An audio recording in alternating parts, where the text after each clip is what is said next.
वृंदा विपिन अनूप, नैन अछत दीसत नहीं, ये माया को रूप। जैसे दृष्टिहीन व्यक्ति के लिए संसार की किसी सुंदर वस्तु का कोई लाभ नहीं है, क्योंकि वो उसका आस्वादन नहीं कर सकता, वो उसके रूप का आस्वादन नहीं कर सकता। ठीक ऐसे ही मन की आंख बंद हो, ये श्रद्धा और विश्वास के नेत्र न खुले हों, तो भले सन्मुख वृंदावन हो या वृंदावन बिहारी हो, हरि आए वन दूत दुर्योधन एक न माने। कितने बड़े आश्चर्य की बात है। आप देखिए कि कितनी बार इस जीवन काल में दुर्योधन को भगवान का दर्शन हुआ, भगवान के साथ संलाप हुआ, भगवान के साथ वार्ता हुई, लेकिन क्या भगवान के रूप में ऐसी सामर्थ्य नहीं थी कि एक क्षण के लिए दुर्योधन की आंख खोल देते? लेकिन दुर्योधन को बोध नहीं हुआ। क्या नहीं था दुर्योधन के जीवन में, क्या नहीं था रावण के जीवन में? हनुमान जी ने कहा रावण के सभा में, बोले कि यदि तुमको देखता हूं तो बड़ा दुख होता है, पीड़ा होती है कि तुम जैसा विलक्षण व्यक्ति, तुम जैसा अनुपम व्यक्ति, जिसका बल, जिसकी बुद्धि, जिसका पांडित्य, जिसका पराक्रम अनुपम है, विलक्षण है, बोले रावण अगर तेरे जीवन में कुछ नहीं है तो तेरे जीवन में सत्संग नहीं है, तुझे आज तक किसी संत का संग नहीं मिला। और मैं तो कई बार कहता हूं कि आपकी भाषा में कहता हूं कि आप शून्य के आगे शून्य लगाते चले जाइए, लेकिन अगर आपके जीवन में कोई संत नहीं है, अगर आपके जीवन में कोई आध्यात्मिक व्यक्ति नहीं है जो आपको वस्तुतः जीने का अर्थ समझा सके, जो वस्तुतः आपको जीवन के मूल्य क्या है ये बता सके, तो आप जो अर्जित कर रहे हो वो केवल शून्य के आगे शून्य लगाना है। अंत में उसका मोल केवल शून्य है, केवल शून्य, जिससे कुछ खरीदा नहीं जा सकता, जिससे कुछ पाया नहीं जा सकता। जब कोई व्यक्ति विदेश जाता है तो वह व्यक्ति वहां की मुद्रा अर्जित करता है, वहां की मुद्रा एकत्रित करता है, जबकि वो यहां की मुद्रा देकर ही वहां की मुद्रा लेता है, लेकिन फिर भी उसको वहां जाकर यदि कुछ चाहिए तो उसको वहीं की मुद्रा देनी पड़ेगी। ठीक उसी प्रकार यहीं के कर्मों से, यहां जो हम करते हैं यहीं से वहां का वो धन एकत्रित किया जाता है, लेकिन फिर भी मन वे के जात किसे नहीं पूछनी, मन वे की जात किसे नहीं पूछनी, ओथे अमला दे होणगे नवेड़े, समझ मन मेरे भजन कर गोविंद दास। मन वे भजन कर गोविंद दास, मन वे भजन कर गोविंद दास, मन वे भजन कर गोविंद दास। वे तू थे सदा नहीं रहना, मन मेरा कहना भजन कर गोविंद दास, मन वे भजन कर गोविंद दास।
भजन कर गोविंद दास, मन वे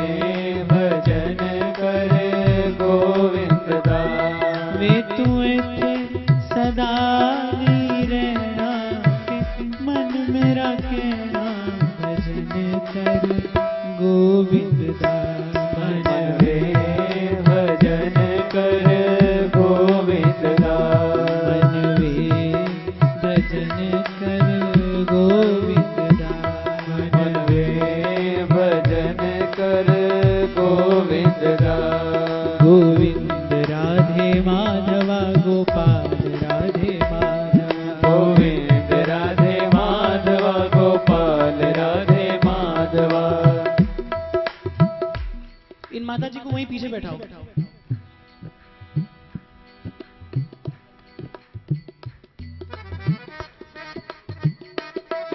गोविंद राधे माधवा गोपाल राधे माधवा। गोविंद राधे माधवा गोपाल राधे माधवा। गोविंद राधे माधवा गोपाल राधे माधवा। गोविंद राधे माधवा गोपाल राधे माधवा। गोविंद राधे माधवा गोपाल राधे माधवा। गोविंद राधे माधवा गोपाल राधे माधवा। गोविंद राधे माधवा गोपाल राधे माधवा। गोविंद राधे माधवा गोपाल राधे माधवा। गोविंद राधे माधवा गोपाल राधे माधवा। गोविंद राधे माधवा गोपाल राधे माधवा। गोविंद राधे माधवा गोपाल राधे माधवा। गोविंद राधे माधवा गोपाल राधे माधवा। गोविंद राधे माधवा गोपाल राधे माधवा। गोविंद राधे माधवा गोपाल राधे माधवा। गोविंद राधे माधवा गोपाल राधे माधवा। गोविंद राधे माधवा गोपाल राधे माधवा। गोविंद राधे माधवा गोपाल राधे माधवा। गोविंद राधे माधवा गोपाल राधे माधवा। गोविंद राधे माधवा गोपाल राधे माधवा।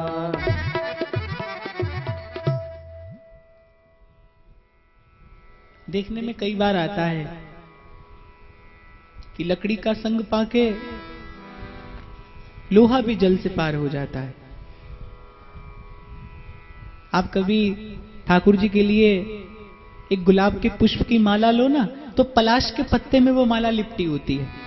वो पलाश का पत्ता किसी भी दृष्टि से भगवान के निज मंदिर में जाने योग्य नहीं है, पर उस माला का संग पाके वो भी प्रभु के चरणों के निकट पहुंच जाता है।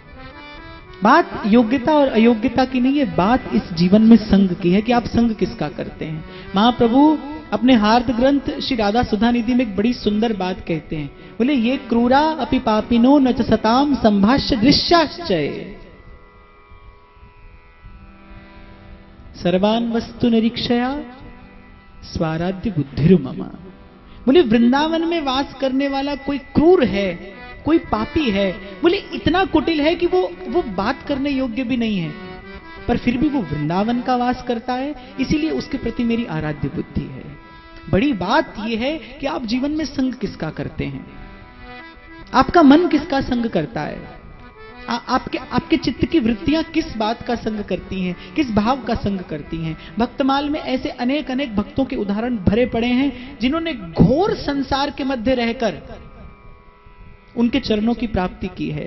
भक्तमाल में एक प्रसंग आता है एक भक्त रानी का, और उनका बहुत भजन करना, उनका बहुत साधु संग करना उनके पतिदेव को कुछ अधिक प्रिय नहीं था। एक बार राजा साहब कहीं बाहर गए और पीछे से सैनिकों को ये बात कहकर गए कि महल से बाहर नहीं जाने पाए। लेकिन जिसको लगन है, मैंने कल भी कहा था कि जल का वेग यदि द्रुत हो, तीव्र हो, तो बड़ी से बड़ी चट्टान उसका मार्ग नहीं रोक सकती। जिसको जीवन में सत्संग की लगन है, जिसको जीवन में प्रभु को प्राप्त करने की अभिलाषा है, संसार की किसी बाधा में सामर्थ्य नहीं है उसका मार्ग रोक ले। रानी अपने कार्य से संत संग करके आई। राजा को पता चला कि रानी ने मेरी आज्ञा का उल्लंघन किया। राजा ने क्या दंड दिया रानी को कि रानी के दोनों हाथ और दोनों पांव से पलंग के 4 पाए बंधवाए। 2 पांव से रानी के हाथ और 2 पांव से रानी के चरण, और उसी शैया के ऊपर किसी वेश्या स्त्री को लेकर राजा ने पूरी रात न करने योग्य कर्म किया, रानी की छाती पर पलंग बिछवाया और न करने योग्य कर्म करता रहा, और रानी को एक क्षण के लिए इस बात का बोध भी नहीं है कि क्या हो रहा है। रानी की श्वास, रानी का एक एक रोम, रानी के हृदय का एक एक स्पंदन केवल एक ही बात जानता है, गोविंद राधे माधवा, गोपाल राधे माधवा। भोर हुई, राजा को खून की उल्टी लगी, सारे नगर के वैद्य बुला लिए गए, लेकिन साधु अवज्ञा तुरंत भवानी और कर कल्याण अखिल के हानि। तब राजा को बोध हुआ कि मैंने भक्त का अपराध किया। ये मेरी रानी केवल मेरी रानी नहीं है, ये स्त्री केवल मेरी पत्नी नहीं है। जब कोई भक्त होता है तो देह का बंधन भक्ति की कृपा से टूटता है, संसार का बंधन भजन की कृपा से छूटता है। इसलिए मैं कई बार कहता हूं कि आप संसार को मत छोड़िए, आप ठाकुर जी को पकड़िए। आप अपने मन के दुर्गुणों को दूर करने का प्रयास मत कीजिए, आप केवल भजन करिए। भक्ति स्वतंत्र सकल गुण खानी।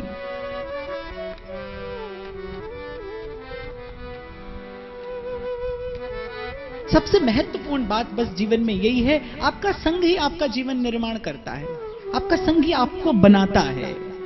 आप क्या हैं ये आपके संग से पता चलता है। आपके आसपास किस प्रकार के लोग हैं यही आपके व्यक्तित्व का परिचय है। आप किस प्रकार के लोगों में रहकर सुखी होते हैं यही आपके अंतर्मन की पहचान है। माथे पर बड़ा सुंदर तिलक लगा लेना, गले में बड़ी सुंदर कंठी डाल लेना और मेरी तरह दो चार बात सीखकर बड़ा सुंदर उपदेश कर देना, यह कोई जीवन की उपलब्धि नहीं है। जीवन की उपलब्धि यह है कि जब पीड़ा आती है तो मन भगवान का धन्यवाद करता है कि नहीं, ये आया कि नहीं आया। जब कष्ट आता है, जब हाथ में किसी प्रतिकूल परिस्थिति का विष का प्याला आता है तो गिरधर याद आते हैं कि नहीं आते, वो स्मरण आते हैं कि नहीं आते। संसार की इस रचना में, उसकी इस रचना में आपको केवल कांटे ही कांटे दिखाई पड़ते हैं, या हमारी दृष्टि फूल को देखना भी सीखी है। महाप्रभु की पीठ का दर्शन किया और नरवाहन के हाथ से तलवार छूट गई। सेनापति मन ही मन मुस्कुरा रहा था, अब कुछ कह तो सकता नहीं राजा से। बोले महाराज मेरी तो तलवार को जंग लगा था, आपकी तो हाथ से ही छूट गई। मैंने आपसे कहा था ना कि उस महापुरुष में कोई बात तो ऐसी है कि उसको देखकर क्रोध नहीं आता। जब कोई भजन करता है, महाप्रभु एक बड़ी सुंदर बात कहते हैं, बोले ताते भैया मेरी 100 कृष्ण गुण संचू। संचू माने कृष्ण के गुणों को संचय करो। तो एक बार मुझसे किसी ने पूछा, बोले भगवान के गुणों का संचय करना जीव के वश की बात नहीं है, लेकिन भगवान के गुणों में एक ये विलक्षण प्रभाव अवश्य है कि जो भगवान के गुणों का बार बार चिंतन करता है, क्योंकि भगवान के गुण भी भगवान की तरह ही शाश्वत हैं, भगवान के गुण भी भगवान की तरह ही नित्य हैं, सनातन हैं। जो भगवान के गुणों का चिंतन करता है उसमें वो गुण आने लगते हैं। भगवान के भक्त का जब कोई दर्शन करता है तो भगवत दर्शन का जो परिणाम है मन का विश्राम, वही परिणाम भक्त के दर्शन से भी है। हम लोग गाते हैं ना, सच्चे संत की शरण में बैठ मिले विश्राम, मन मांगा फल तब मिले, जपे राम का नाम। वो जो 2 घड़ी का विश्राम है वही संत के दर्शन की कसौटी है। और किसी जीव को देखकर किसी जीव को विश्राम मिले ये संभव ही नहीं है। वो तो जिसके घट में साईं जगता है। कबीर कहते हैं ना, घट घट मेरा साईया पे खाली घट ना कोई, बलिहारी उस घट के जहां घट प्रगट होए। किसी के घट में जब वो प्रेम जागृत हो जाता है, किसी के घट में जब वो चेतना जग जाती है, फिर उसका दर्शन करने से वही सुख मिलता है। और मैं तो कहता हूं भगवान के दर्शन से भी अधिक सुख मिलता है, क्योंकि जैसा अभी लिखने वाले ने लिखा कि मन मांगा फल तब मिले, जपे राम का नाम। माने केवल हरि नाम करोगे तो भगवान का नाम कल्पतरु है। डोंगरे जी महाराज कहते थे, आप किसी का अहित चिंतन करते हुए हरि नाम करोगे तो आपका अपना अनंत हित होगा, अहित होगा। क्यों? क्योंकि भगवान का नाम कल्पतरु है। कल्पतरु के नीचे बैठ के कोई मृत्यु मांग ले तो उसको मृत्यु मिलती है। कल्पतरु समझाने नहीं आता कि ये वस्तु लेने से तुम्हारा अहित होगा। इसीलिए भगवान कहते हैं मोते अधिक संत कर लेखा। इसीलिए तुलसी कहते हैं मोरे मन प्रभु अस विश्वासा, राम ते अधिक राम कर दासा। क्यों? क्योंकि संत आपको मांगने पर भी संसार नहीं देता। भगवान का नाम तो मन मांगा फल देता है। भगवान का नाम इच्छा की पूर्ति करता है और संत की कृपा इच्छा का नाश कर देती है। संत की कृपा इच्छा रूपी मल को ही दूर कर देती है। ये जो निष्कामता का जो गुण है, जैसे श्री रूप गोस्वामी पाद कहते हैं ना, अन्याभिलाषिता शून्यम। ये जो अन्य अभिलाषाओं का दूर हो जाना है, केवल भक्ति की अभिलाषा, केवल भजन की इच्छा, ये जो निष्काम चित्त की स्थिति है, ये बिना कृपा के नहीं आती। इसके लिए तो आपको संत चाहिए, और संत भी कैसा? सच्चा संत, जिसकी शरण में बैठ मिले विश्राम, जिसके निकट बैठ के आप थोड़ी देर के लिए संसार भूल जाएं, जिसके निकट बैठकर संसार का ताप आपको स्पर्श न कर सके। अरे 2 पैसे का कोई इत्र लगाता है तो खुशबू आती है। किसी के हृदय में अगर भगवत तत्व प्रकट होगा, किसी के हृदय में प्रेम तत्व अगर प्रकट होगा, तो निकट बैठने वाले को, संग करने वाले को क्या उसकी सुवास नहीं आएगी? क्या संग बैठने वाला मन का विश्राम प्राप्त नहीं करेगा? इसीलिए भक्त को इस संसार में किसी भी सांसारिक प्रमाण पत्र की आवश्यकता नहीं है। भक्त की भक्ति, भक्त का भजन, भक्त का स्वरूप, भक्त का आभा मंडली पर्याप्त है सामने वाले को परिचय देने के लिए। इसीलिए फिर आपसे कहूंगा कि आप बहुत सारे सद्गुण इकट्ठे करने का प्रयास मत करना, आप बहुत सारे दुर्गुणों को दूर करने का प्रयास मत करना। आप बस सीधे सीधे हरि भजना। ऐसे सूर कहते हैं ना, अपबल तपबल और बाहुबल, चौथो बल है दाम, और सूर किशोर कृपाते सब बल हारे को हरि नाम। विश्वास रखना, हरि नाम का आश्रय लेने वाला भले पात्र हो, अपात्र हो या भले कुपात्र हो, आज के समय में हरि नाम से शुद्ध और कुछ नहीं है। भगवान नाम का आश्रय लेने वाला न पाने योग्य वस्तु भी पा जाता है। और आप अनुभव करोगे तो पाओगे कि इसके अतिरिक्त आप और मैं इससे ज्यादा कुछ कर भी नहीं सकते। आप सोचो मैंने शतचंडी यज्ञ करा लिया तो सीधे ही स्वर्ग पहुंच जाएंगे। आप सोचो कि हमने जीवन में 20-50 भागवत करा ली तो हम सीधे गोलोक धाम पहुंच जाएंगे। साहब अगर इससे कुछ होता तो शंकराचार्य क्यों कहते कि भज गोविंदम, भज गोविंदम, गोविंदम भज मूढ़ मते। और जब कोई एक बात 3 बार कही जाती है ना, अर्थात कि यही बात त्रिकाल सत्य है, कल भी, आज भी और आने वाले कल भी। आज भी है और सदा रहेगा, आज भी है और सदा रहेगा, हरि का ही बोलवाला अपना, हरि है हजार हाथ वाला, वो दीन दयाला, हरि है हजार हाथ वाला, अपना हरि है हजार हाथ वाला, वो दीन दयाला, हरि है हजार हाथ वाला। क्या कहना समर्थ साईं का, क्या कहना समर्थ साईं का, क्या से क्या कर डाला, अपना हरि है हजार हाथ वाला, वो दीन दयाला, हरि है हजार हाथ वाला, अपना हरि है हजार हाथ वाला, वो दीन दयाला, हरि है हजार हाथ वाला। और यही बात आद सच, जुगाद सच, है भी सच, और नानक होसी भी सच। जो तेरे रंग राते स्वामी तिनका, जन्म मरण दुख नासा, तेरी बख्श न मिटे कोई, सतगुरु का दिलासा। आप सीधे सीधे हरिनाम का आश्रय लेना। हरिनाम की कृपा से श्री हरि